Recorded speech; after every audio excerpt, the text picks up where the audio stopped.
Denton, I see another James Christie Sikkim Bears, right? So Baylor Nation in the house today. Guys, I appreciate you always chiming in for a few minutes on Tuesdays here at 10:30.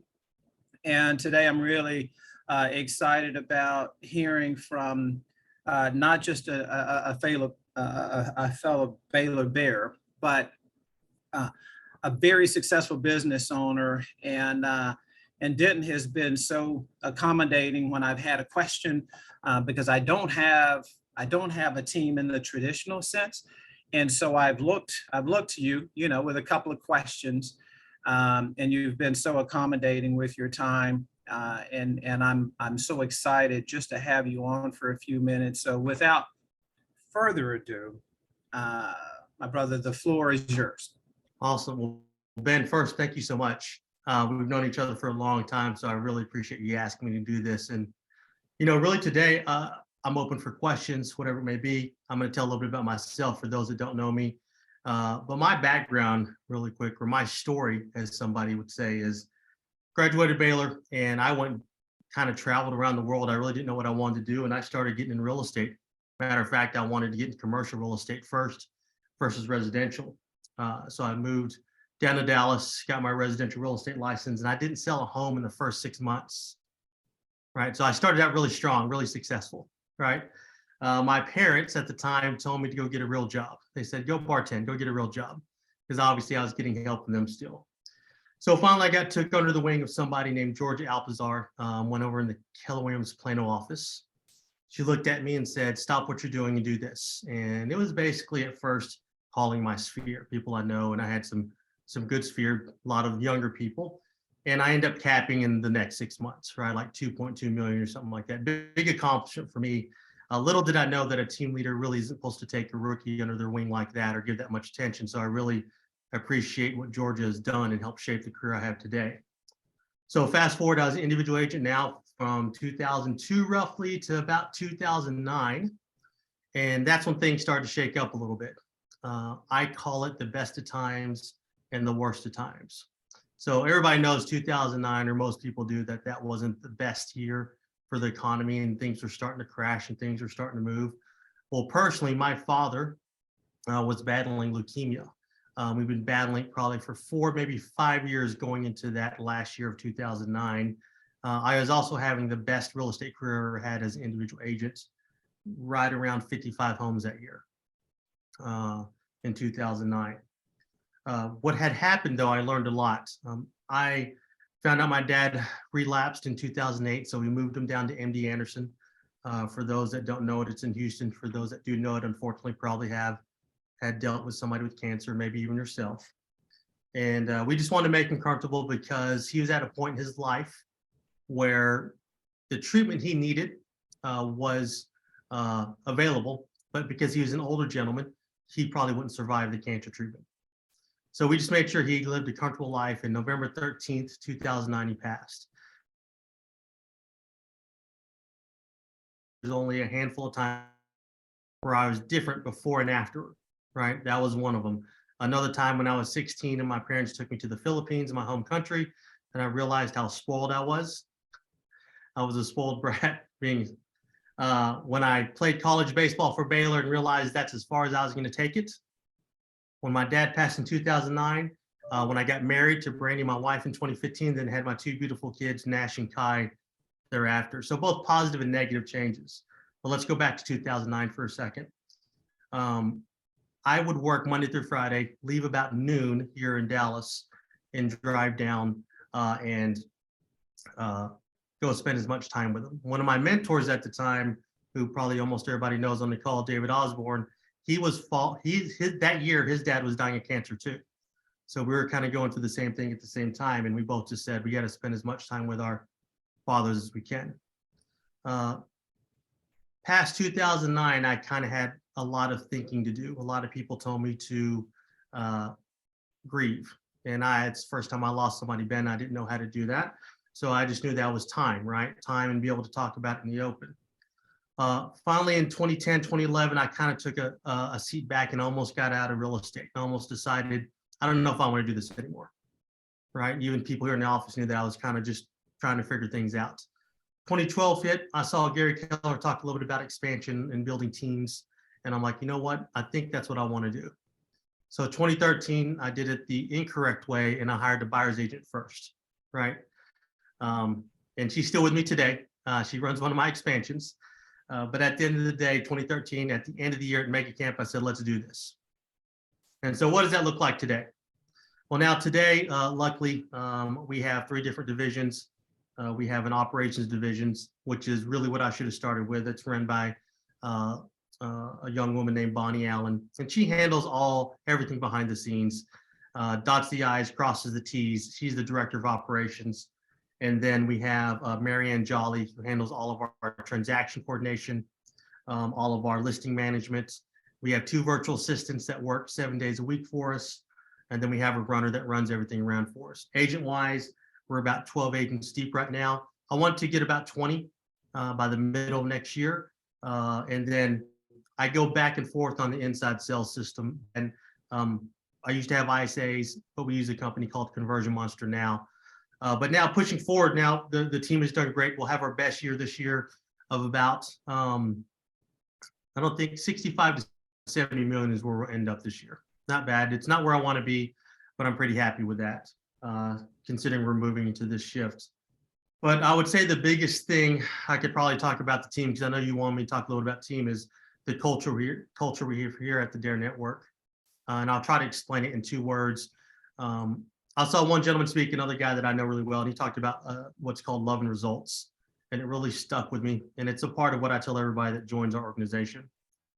Eventually, you want to love the people you work with, right? Now, it doesn't always start out that way, no matter where you are, no matter if it's real estate or not. You start out as friends, co-workers, and then eventually you move into where some of the people you work with become the best friends you've ever had, even in your previous business, Ben, right? If you worked somewhere before this and they become family, right? So you want to love the people you work with. And then second, the second big piece I always talk about is we got to get results. We got to get things done, right? And what I found is when I'm at a balance with one of those 2 things, that's when the culture or my team is a little bit shaky. Let me give you an example of both. If I have somebody come in and crush it, selling homes left and right, doing great things for the team, moving us in the right direction from a P&L perspective, but when they walk in, everybody walks the other way, finds out they're negative or doesn't like them. In sports, that'd be a cancer in the locker room, right? They would just come up to me and say, well, clearly all you care about is sales, Denton. All you care about is the money. You don't care about how this person treats everybody else or the environment he creates. We don't like it, right? I've had to get rid of 2 people in my life that have unfortunately shown that were good producers, but shown that type of culture. And then the second piece is the harder one of the 2, where you love the person, you want them to succeed sometimes even more than they want to succeed, but they're just not hitting the numbers. They're not doing what they need to do. They just can't make it work. And we all know, I believe everybody on this call is on real estate, right? For the most part. Yeah, we all know this is not an easy business. We all know that if you be in it long enough, there's a lot of time and effort and sweat and blood and tears that goes into this. It's just not driving up the closing. And sometimes I tend to give those people, self-admittedly, a little bit more slack. And then, of course, the people that are putting in the time, they see, oh, well, why are you giving that person a little bit more leadway than me? I'm turning in my numbers. I'm doing what I'm doing. They're not. Why are they still getting leads or why are they still here? So that's the dichotomy of our culture, right? Love and results. And we do our best. Now, it's not one day you get your goals for that week. That's okay too. But we live in a high accountability environment, Ben. I meet once a week with everybody on the team on Wednesdays. We go over their goals. We use a GPS. We've moved away from the forward one. We go through this one system called a 12-week year. If anybody's familiar with that, it's an easy book. I find it much easier to keep people accountable. And when I say accountable, I'm not a micromanager by any means. I'm very macro. I just want to know when we have our 1 meeting a week, we had a plan going into that week, and did we accomplish it? And if we didn't, okay, let's talk about what we can do to make adjustments, right? And I use a lot of sports analogies. I said it's like halftime in a football game. You go in, you're clearly not going to continue to do the same things expecting a different result. So let's make some adjustments, right? And so we use a 12-week year. And again, every Wednesday, team meeting every Wednesday. Every day at 5 o'clock, I talk with the team and I ask everybody to tell me something they learned that day. So a very big learning environment. That was kind of product of COVID back in 2020, Ben. We're trying to make sure and stay in touch with each other and how to make sure and keep in front, because that obviously at one point in time, everybody stayed at home. So 5 o'clock every day, we would get together and talk about our day and anything we learned. It's a great way for a lot of the new agents on the team or even in the market center to learn about anything going on in real estate. And then every morning at 8:30, we all get together and talk about our goals, about what we're going to accomplish for the day. And then after that, you go, right? You go on your own. And again, I'm not a micromanager by any means. I don't have the energy for it, just a macro. So that's kind of the makeup of the team and kind of how I got there. What else would you like to know, Ben? And I appreciate you sharing that. I would, here's one question that just dawned on me, because I think a few of us struggle with either do I continue to be a one-man wrecking crew, and I've Sure. been so prideful about that for my 3 decades in this business, but I do see me moving more toward a team.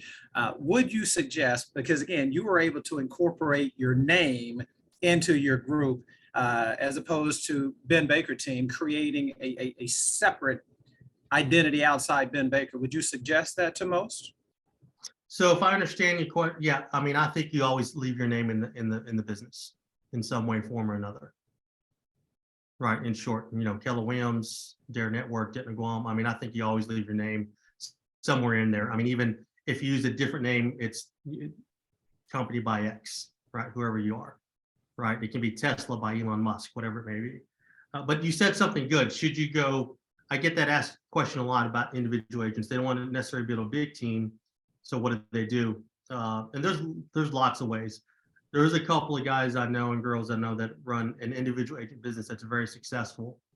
They have one operations person, they have one showing specialist, and then they also have one inside salesperson answering the phone, setting appointments for them.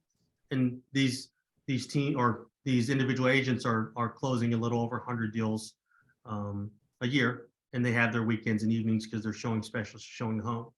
It's a great model, highly profitable, and you can build. You have to pick the right people and the right team around you, and make sure you have the right, as they say, behavior profile. But I think the biggest thing that I see with that is a lot of times when you hire those people, I say the operations or showing specialists, and Ben, I get this in my role too. If those people want more and you can't provide more opportunity, more growth, then they will seek elsewhere, which they should, and you should allow them to, right?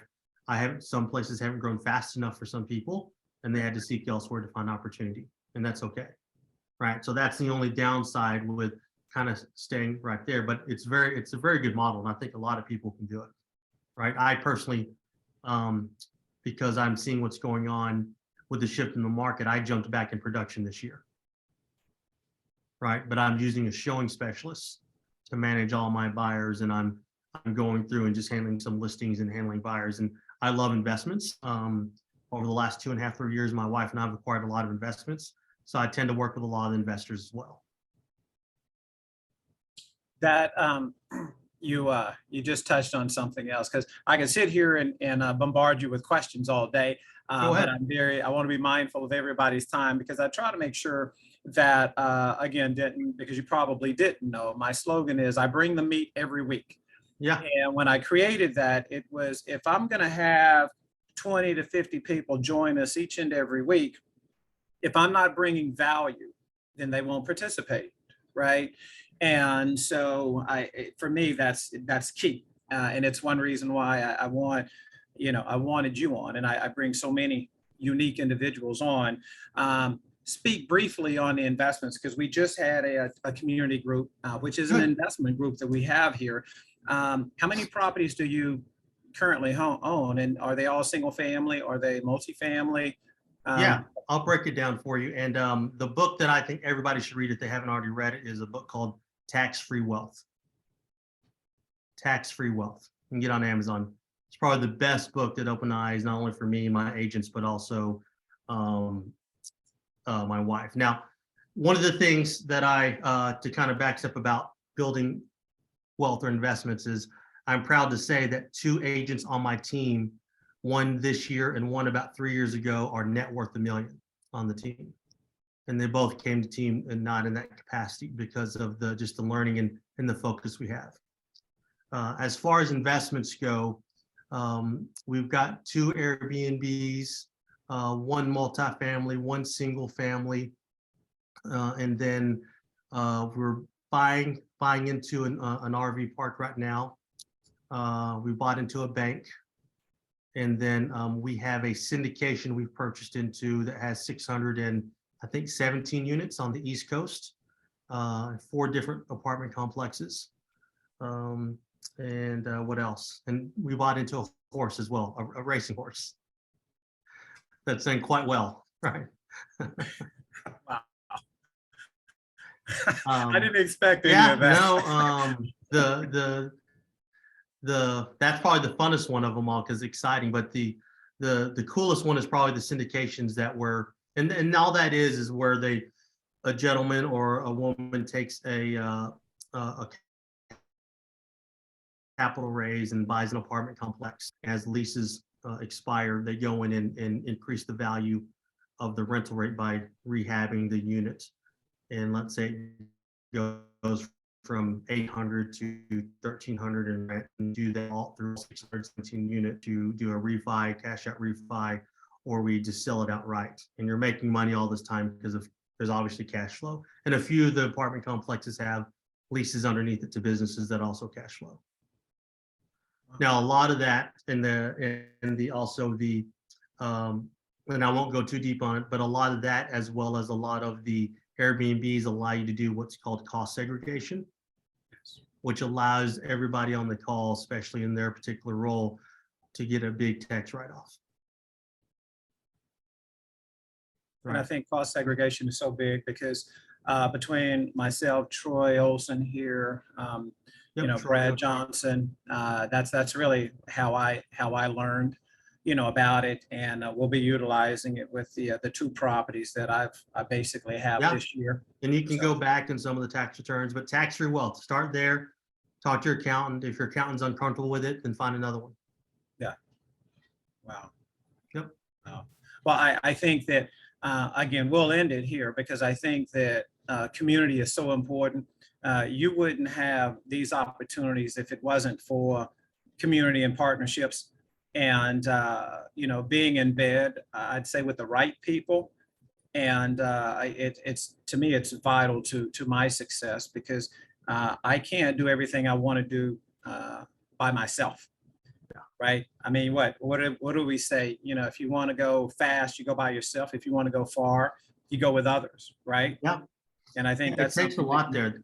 That's a big piece there, Ben. And being entrepreneur, I know myself, I don't know about everybody else, but I'm a bit of a control freak, right? It's kind of like, well, I'll just do it, or I've got to do it, or I can do it better, or I'll do it faster.